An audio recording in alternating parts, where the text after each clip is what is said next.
one of the things that happens, or at least happened to us after diagnosis, is that we went into go figure out what's going on mode. How can we fix everything? How can we help him be the best version of himself?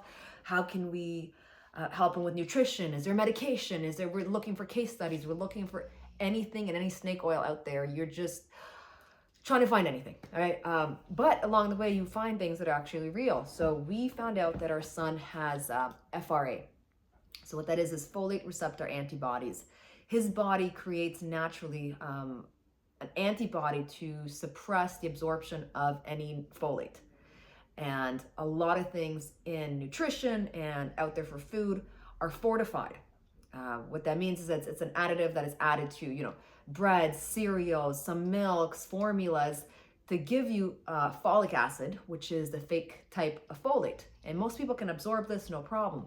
For somebody that has antibodies to it, the introduction of any folic acid, the fake form, is actually toxic to him.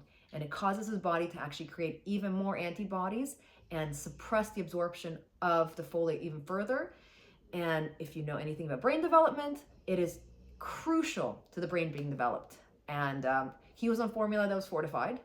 We were told by our doctor to switch him to milk. This was before they even knew about the FRA, but like, get him off formula, put him on milk.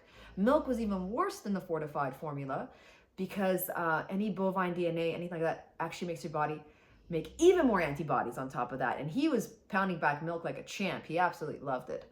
We didn't realize that most breads are fortified, pastas.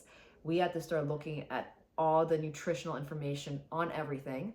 And one of the first things that our doctor did is she put us in contact with a specialist that was running a study out of the US, and we were very thankful that they even spoke to us. And what they were doing is they were giving high doses of real folate to children. I believe he was taking about 25 milligrams. And in that period of time, when we started putting him on it, you could tell that his brain was almost like getting nourishment. It's like being given caffeine and you're finally waking up. I remember when we first started giving it to him, he was a completely different child. His brain had started to catch up. It helped him rewire in many ways. We don't know the full devastation of the deficit that he had through his growth spurt through the years.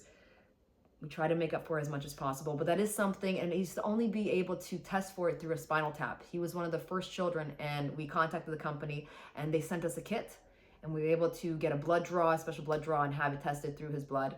And now you can find it more in Canada, but we could only at that time get it tested this way. The medication was about $2,000 a month. Our insurance didn't cover most of it, so we were paying about $500 out of pocket every single month because we didn't have full coverage for it. So it's not something that's easily affordable, but it made a huge difference for him because he had this condition. So it is something I suggest people look into it because apparently it is comorbid with children with autism. So that's FRA. Obviously, it's important to have folate for your brain. So it's an avenue I would suggest somebody take a look at.